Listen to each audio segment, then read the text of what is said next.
Assalamu alaikum dear students. I am Dr. Mohammad Mazharul, Associate Professor of Community Medicine, Bashundhara Ad-din Medical College. Today my discussion topic is how to compute one sample t-test. In my previous classes, I have discussed about some methods of data analysis. Today's topic will be one sample t-test, and my discussion topics are what is one sample t-test, where it is applicable, how to compute it in SPSS, the step-by-step methods, and how to interpret one sample t-test. First of all, let me discuss about what is actually the one sample t-test. T-test tells us whether two means are different or not. For example, mean of variable of a group of people versus a standard value like national average. These two means, one is from our sample or our study population, and another standard mean or standard value that can be collected from a national data or scientific journal. We have to compare those two means, whether they are different or not, or the difference, is it statistically significant or not. That is actually one sample t-test. For example, we have a group of people like 20 or 30 or 50 respondents, my test population or population in concern.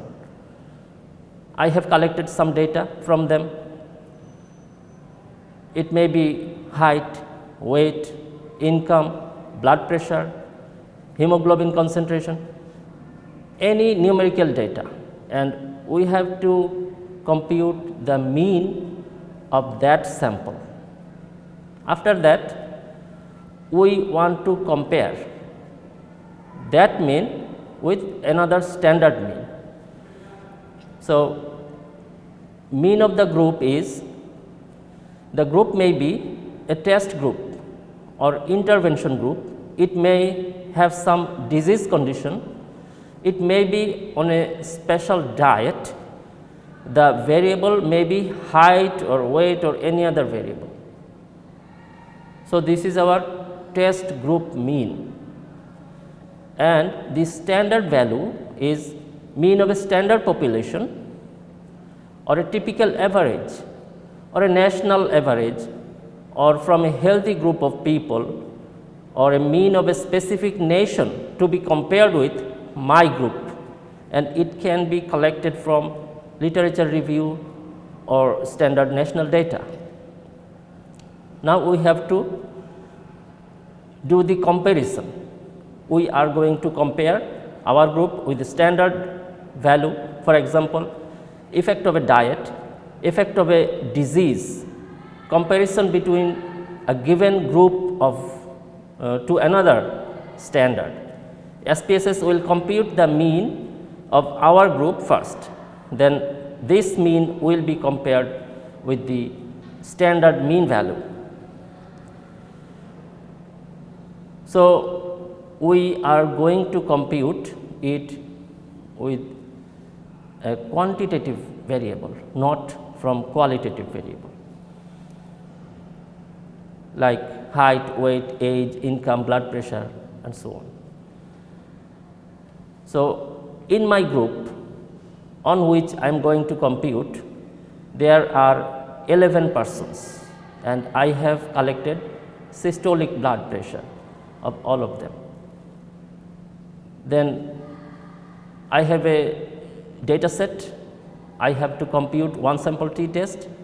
Let us see the step-by-step procedure. First of all, in SPSS, I have to click on Analyze, then on Compare Mean, then on One Sample t-test. After clicking on that, this window will appear As usual, it has two boxes. In the left box, there are all the variables are here, and I have to select the concerned variable by clicking on it, like systolic pressure. I have clicked on systolic pressure, then click on the arrow mark in between two boxes, then the variable will go to the right box. After that, we have to write down the test value, the standard value that is collected from literature review or textbooks or national average data. We have to write down it on a small box under the right box known as test value. I have written 120 in that small box. Then I have to click on OK. In the output window, we will see this picture. There are two tables. The first one is a descriptive statistics, and the second one is inferential statistics. In the descriptive statistics, we see there is several columns. One is n, or number of observation, that is 11. Second one is mean, that is arithmetic mean of all 11 respondents' data, that is mean of 11 systolic blood pressure, it is 117.27.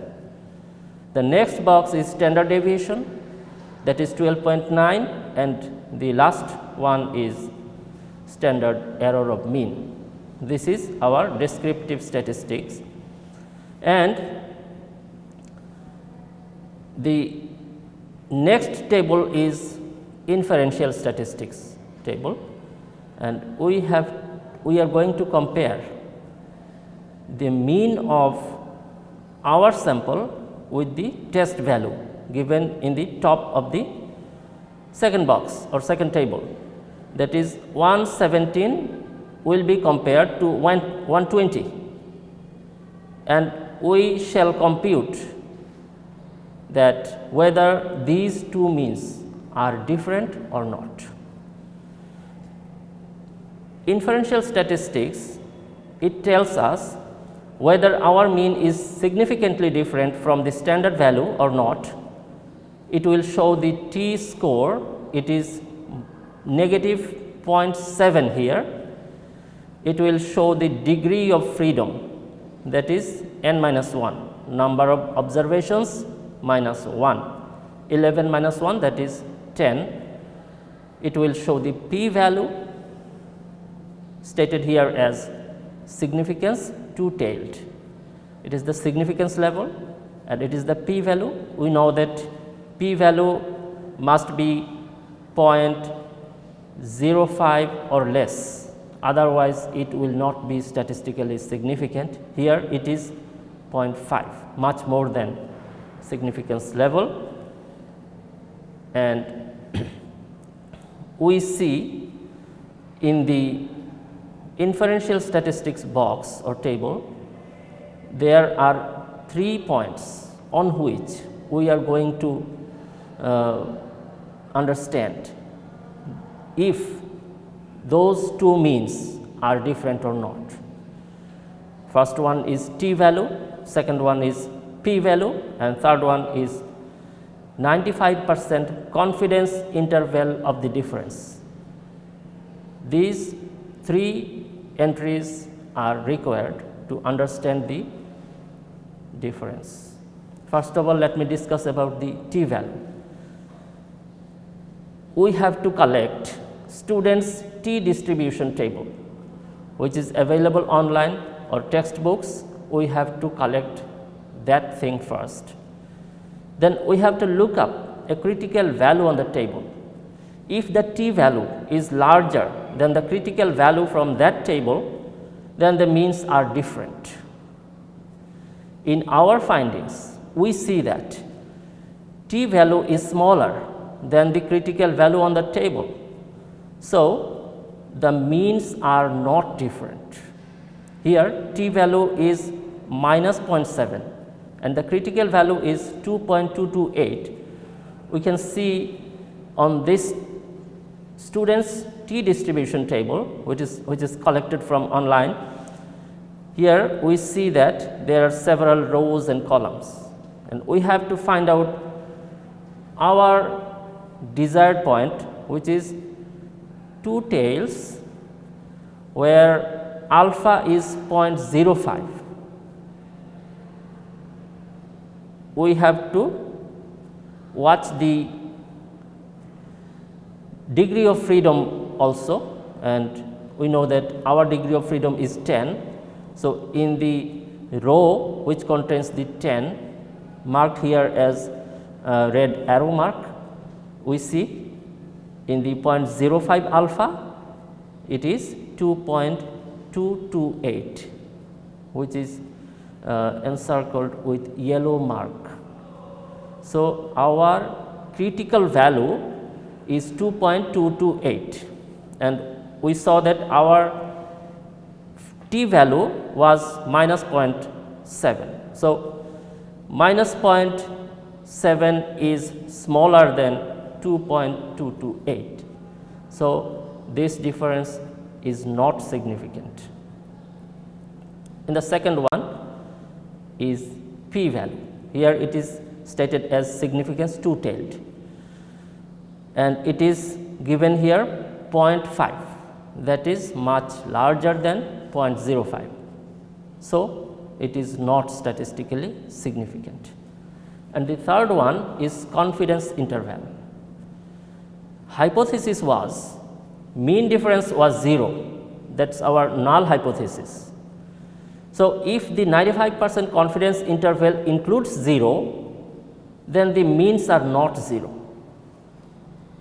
Here the lower confidence interval is negative, that is negative 11.4042, and the upper value is positive, that is 5.9497.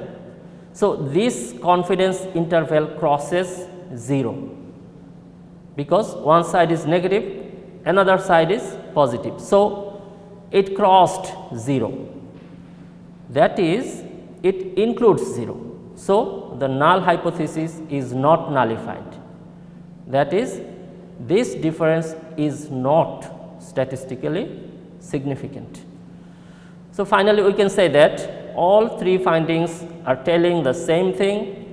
The mean of our sample 117 millimeter of mercury is not different than the national or standard average 120 millimeter of mercury. That means, our sample is pretty much the same as the comparison group. So, that is all about computing and understanding one sample t-test. We have compared a mean of our group with standard mean, and we found that these two means are not different significantly. Thank you. Assalamu alaikum.